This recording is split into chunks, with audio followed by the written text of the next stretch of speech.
आज special report में बात, क्या नीतीश कुमार पाला बदलेंगे?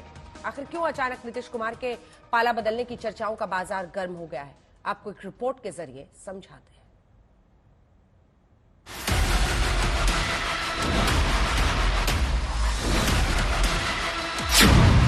दल को बचाने के लिए नीतीश का प्लान।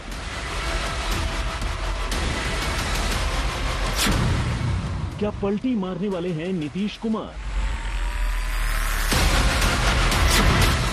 क्या एनडीए का फिर हिस्सा बन जाएंगे?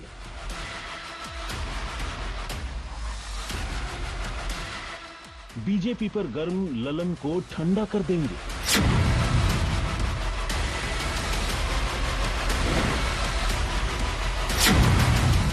विपक्षी गठबंधन को थैंक यू कहेंगे नीतीश? इस वक्त सियासत की दुनिया के इसी चेहरे को लेकर सबसे बड़ा सस्पेंस है। 60 घंटे के बाद नीतीश कुमार का अगला कदम 2024 के चुनाव की दिशा को बदल सकता है, क्योंकि नरेंद्र मोदी के खिलाफ विपक्षी गठबंधन का भविष्य नीतीश के निर्णय से तय होगा। दरअसल विपक्षी गठबंधन के दिमाग में क्या चल रहा है ये नीतीश को पता है, लेकिन नीतीश कुमार के दिमाग में क्या चल रहा है ये बहुत बड़ा सस्पेंस है। सस्पेंस की वजह है कभी जदयू से टूटकर आरजेडी में विलय की चर्चा, कभी सीएम नीतीश कुमार के कुर्सी छोड़ने की बातें, तो कभी पार्टी अध्यक्ष राजीव रंजन सिंह उर्फ ललन सिंह को हटाकर खुद उस कुर्सी पर बैठने की अटकलें। अरे भाई, कौन क्या बोलता है हम ध्यान नहीं देने जा रहे हैं, क्योंकि आजकल कुछ अंड बंड बोलता है कि उसको कुछ लाभ मिले, लेकिन छोड़िए ना, किसी को लाभ मिलने वाला है। हमारा पटिया में कोई इधर उधर है, हमारे पार्टी में सब एकजुट है, कोई दिक्कत नहीं।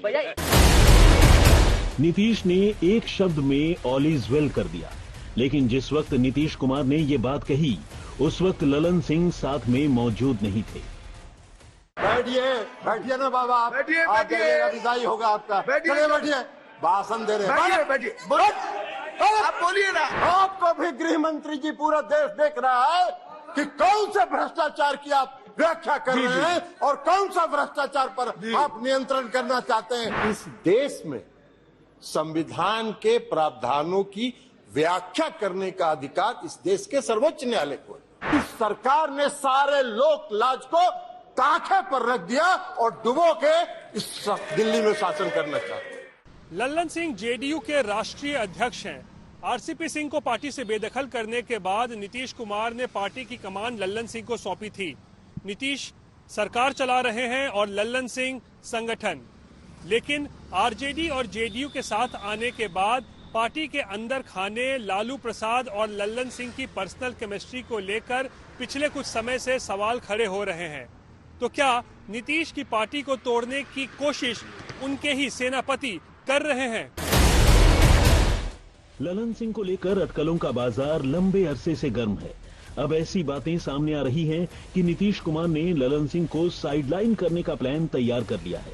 ललन सिंह को इस्तीफा देने के लिए कह दिया गया है। 29 दिसंबर को पार्टी की अहम बैठक में ललन सिंह को हटा दिया जाएगा, यानी ललन सिंह जेडीयू के भूतपूर्व अध्यक्ष बन सकते हैं। नीतीश कुमार के सियासी ट्रैक रिकॉर्ड को देखें तो पार्टी में जो भी नेता उनके करीब आया, नीतीश कुमार ने बाद में उसे वनवास पर भेज दिया। यानी कि नीतीश ने पहले पार्टी में उस नेता को शून्य से शिखर तक पहुंचाया और फिर बाद में शिखर से शून्य पर ला दिया। नीतीश कुमार के लिस्ट में ऐसे नेताओं की लंबी चौड़ी फेहरिस्त है। कभी नीतीश के करीबी, लेकिन बाद में जॉर्ज फर्नांडिस को पैदल कर दिया। ठीक ऐसे ही शरद यादव, उपेंद्र कुशवाहा, आरसीपी सिंह, जीतन राम मांझी और प्रशांत किशोर, एक वक्त में ये सभी नीतीश के आंखों के तारे थे। लेकिन एक वक्त ऐसा भी आया जब नीतीश की आंखों में ये किरकिरी बन गए। मतलब कल दूसरे थे और भविष्य में ललन सिंह वही हो सकते हैं। वही ललन सिंह जो नरेंद्र मोदी से लेकर अमित शाह तक निजी हमले करने से परहेज नहीं करते। तो भाई आप लोग तो देहात के आदमी हैं, सब लोग गरीब लोग हैं, तो जानते हैं ना बहुरूपिया किसको कहते हैं। बहुरूपिया देखला है ना गांव में क्या होता है, 12 दिन में 12 रूप धरता है, वही है। ये पूरे पार्टी वही है।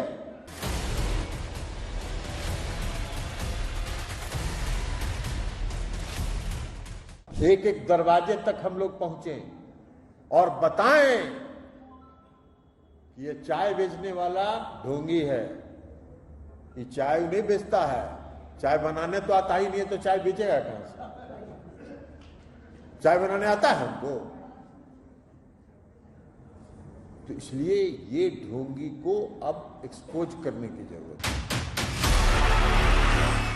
ललन सिंह के इस्तीफे की अटकलों के बीच कई थ्योरीज घूम रही हैं। मतलब बिहार विधानसभा में तीसरे नंबर की पार्टी जेडीयू के अंदर सब कुछ ठीक है, ये कहना ठीक नहीं है। हालांकि पार्टी के ऊपर से लेकर नीचे तक के सभी नेता यही दलील दे रहे हैं कि ऑल इज वेल।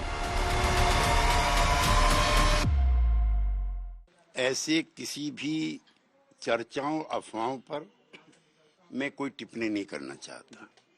ये सही है कि 29 तारीख को पार्टी की राष्ट्रीय कार्यकारिणी की भी और राष्ट्रीय परिषद की भी बैठक आहूत है, जो श्री ललन सिंह जी पार्टी के अध्यक्ष हैं उन्होंने बुलाई है।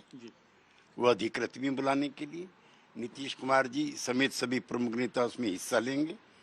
और 28 तारीख को पार्टी कार्यालय में 4 बजे पदाधिकारियों की भी बैठक आहूत है, संगठन को नया मजबूत बनाने के लिए, इंडिया गठबंधन को मजबूत बनाने के लिए जनता दल यू और इसके सभी नेता लगे हुए। लेकिन न हम लोगों को न पार्टी कार्यालय को किसी को ऐसी सूचना नहीं है।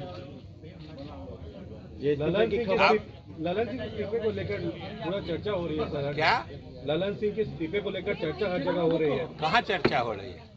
हमारे पार्टी ऑफिस में तो कोई चर्चा नहीं है, न जानकारी है। तो पार्टी इसे सिरे से खारिज कर रही है। नीतीश कुमार लेकिन क्या करेंगे, इसको लेकर हमेशा चर्चा होती है, क्योंकि आपने देखा होगा बीते दिनों वो कई बार कुछ कहते हैं, अगले दिन उस बात से पलटते हैं। नीतीश कुमार कब क्या करेंगे इसकी कोई गारंटी देने को तैयार नहीं है। यही वजह है कि नीतीश कुमार को कभी कुर्सी कुमार, कभी पलटू राम, तो कभी मौसम वैज्ञानिक बोला गया। और ये वो लोग बोलते हैं जो उनके एक वक्त पर साथी रहते हैं, फिर जब उनका पाला वो छोड़ते हैं तो वही दुश्मन बन जाते हैं। अब ऐसे में इसी शब्दों, ऐसे नामों के साथ उन पर आक्रमण होता है। अब उन्हें मौसम वैज्ञानिक तक बोला गया। क्या 3 राज्यों में बीजेपी की प्रचंड जीत के बाद नीतीश कुमार ने 2024 के चुनावी मौसम का अनुमान लगा लिया है? उसी सियासी अनुमान के चलते नीतीश कुमार 29 दिसंबर को बड़े निर्णय का ऐलान कर सकते हैं।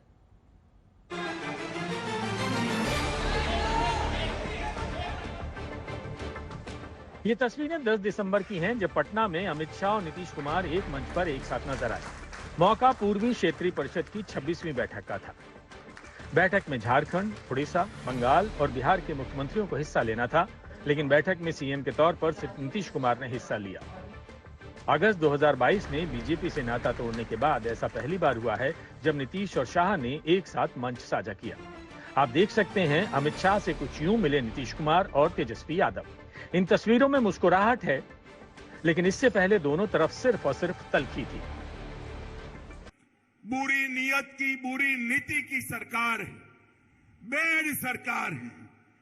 भ्रष्टाचार का बी, अराजकता का ए और दमन का डी, 3 मिलकर ये बेड सरकार बनी है। ये बुरी सरकार को उखाड़ कर फेंक देना है। इनके आधे एमपी भाजपा के दरवाजे खटखटा रहे हैं और मैं पर एक बात स्पष्ट कर देता हूं, किसी के की मन में ये संशय हो कि चुनाव के परिणामों के बाद नीतीश बाबू को फिर से भाजपा एनडीए में लेगी, तो मैं बिहार की जनता को स्पष्ट कह देना चाहता हूं और लल्लन बाबू को भी स्पष्ट कहना चाहता हूं, आप लोगों के लिए भाजपा के दरवाजे हमेशा के लिए बंद हो चुके। माताओं, भाइयों, बहनों, आपके नारे बता रहे हैं, जनता भी चाहती है कि अब नीतीश बाबू को वापिस न लिया जाए। यही चाहते हैं ना आप? यही चाहते हैं ना? ऐसा ही होगा, आप चिंता मत करिए। ये जातिवाद का जहर घोलने वाले नीतीश बाबू और जंगल राज के प्रणेता लालू प्रसाद अब इन दोनों के साथ भारतीय जनता पार्टी कभी राजनीतिक सफर नहीं तय कर सकती। 8 महीने पहले अमित शाह ऐलान कर चुके हैं कि नीतीश कुमार के लिए बीजेपी के दरवाजे बंद हो चुके हैं, तो वहीं नीतीश कुमार पूरी ताकत के साथ केंद्र की सत्ता से बीजेपी को उखाड़ने का दम भरते आए हैं। क्या बोलता है हम ध्यान नहीं देने जा रहे हैं, क्योंकि आज कल कुछ अंड बंड बोलता है कि उसको कुछ लाभ मिले, लेकिन छोड़िए ना, किसी को लाभ मिलने वाला है। नीतीश का ट्रैक रिकॉर्ड ऐसा है कि कब किसका साथ छोड़ दें, कब किसके साथ चले जाएं, भविष्यवाणी करना मुश्किल है। नीतीश कुमार भारतीय राजनीति के ऐसे राजनेता हैं जो लेफ्ट, राइट और सेंटर सबके साथ ट्यूनिंग बैठाकर चलने का अनुभव रखते हैं। आज तक उन्होंने अपने दम पर पूर्ण बहुमत की सरकार नहीं बनाई, लेकिन काफी लंबे समय से वो मुख्यमंत्री बने हुए हैं। सियासी फायदे के लिए नीतीश कुमार अपनी विचारधारा के साथ भी समझौता करने से परहेज नहीं करते हैं और एक बार फिर नीतीश को लेकर अटकलों का बाजार गर्म है। बिहार की राजनीति को समझने वाले मानते हैं कि बिना आग के धुआं नहीं उठता है। 10 तारीख को शाह के साथ एक मंच पर दिखे, उसके बाद अचानक जेडीयू के अंदर से एक के बाद एक खबरें आने लगी। ऐसा क्यों, अब ये समझिए। 19 दिसंबर को दिल्ली में विपक्षी गठबंधन के साथ बैठक हुई, बैठक खत्म हुई, लेकिन नीतीश प्रेस वार्ता में नहीं दिखे। नीतीश जल्दी वापस लौट गए। पटना से खबर आई, चेहरे को लेकर नीतीश कुमार मीटिंग में रखे गए प्रस्ताव के विरोध में नाराज होकर वापस लौटे। नीतीश की नाराजगी ने बिहार से लेकर दिल्ली तक सर्दी के मौसम में भी सियासी तापमान को बढ़ा दिया। 5 दिनों तक नीतीश कुमार ने अपनी नाराजगी पर चुप्पी साधे रखी। 25 दिसंबर को उस वक्त चुप्पी तोड़ी जब भारत रत्न पूर्व प्रधानमंत्री अटल बिहारी वाजपेयी को नमन करने पहुंचे। अपनी नाराजगी की बात को नकारा, लेकिन अटल बिहारी वाजपेयी पर की गई टिप्पणी से कोई मायूसी या नाराजगी आपको हुई क्या? बैठक के बाद आपको कुछ बनाया नहीं गया कन्वीनर इंडिया? अरे आपको हम बता दें, हमारी इच्छा नहीं थी। ये सब बात हो तो हमने कहा कि नहीं हमको नहीं इच्छा है, हम तो चाहते हैं सब लोग एकजुट है और के साथ हम लोगों का रिश्ता, हम लोगों का संबंध हमारा बहुत ज्यादा रहा है। जब हम एमपी रहे तब से, और जब उनकी सरकार बनी 100 साल हमको उन्होंने 3 विभाग की जिम्मेवारी दी थी। नीतीश कुमार इससे पहले भी बीजेपी के पूर्व दिग्गज नेताओं की खुल्लम-खुल्ला तारीफ कर चुके हैं। क्या इसी रास्ते नीतीश कुमार एक बार फिर बीजेपी में वापसी की राह देख रहे हैं? कुछ लोग मानते हैं कि बीजेपी में वापसी की राह में नीतीश के लिए बड़ा रोड़ा ललन सिंह है, क्योंकि महागठबंधन में शामिल होने के बाद ललन सिंह ने प्रधानमंत्री मोदी पर निजी हमले करते वक्त राजनीतिक शुचिता और संस्कारों की लक्ष्मण रेखा को मिटा दिया।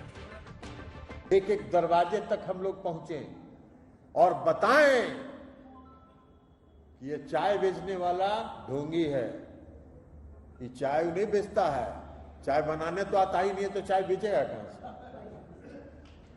चाय बनाने आता है वो, तो इसलिए ये ढोंगी को अब एक्सपोज करने की जरूरत। मुमकिन है कि ललन सिंह को हटाकर नीतीश कुमार एक बार फिर बीजेपी के साथ अपने रिश्तों को सुधारने की कोशिश करें। वैसी सियासी गलियारे में यह भी चर्चा है कि ललन सिंह 2024 में आरजेडी के टिकट पर चुनाव लड़ सकते हैं। यानी ललन सिंह को हटाकर नीतीश एक तीर से 2 शिकार कर सकते हैं। पहला ये कि पार्टी को टूटने से बचाना, और दूसरा ये कि बीजेपी के घर में अपने बंद दरवाजे खुलवाना। हालांकि बिहार एनडीए ने नीतीश की वापसी की संभावनाओं को सिरे से खारिज कर दिया है। क्रॉस पार्टी लाइन लोग उनकी प्रशंसा दूसरे लोग भी करते हैं, वो अलग बात है। लेकिन अब स्वाभाविक रूप से जब आरजेडी से वहां परेशान हो रहे हैं नीतीश जी, तो इधर प्रशंसा करेंगे, तो इस रूप में कर रहे होंगे। ललन जी उस पार्टी में है क्या भाई? क्या टेकर था? तो नीतीश कुमार जी पार्टी को तय करते हैं कि कौन, वो तो कभी इधर बनाएंगे कभी उधर बनाएंगे, उनको तय करना है। और जहां तक जनता दल यूनाइटेड का सवाल है, हम लोग पूरी तरह लालू प्रसाद जी से और नीतीश कुमार जी से लड़ने के लिए तैयार हैं, जिस रूप में आए लड़ेंगे। नीतीश कुमार ललन सिंह को सम्मान भी दिया, ललन सिंह को एक तरह से इस्तीफा लेकर के उनकी बेइज्जती भी करा। ये मैं समझता हूँ नीतीश कुमार का उचित नहीं। बीजेपी में कोई उम्मीद नहीं है, सारे दरवाजे बंद। आज तक ब्यूरो।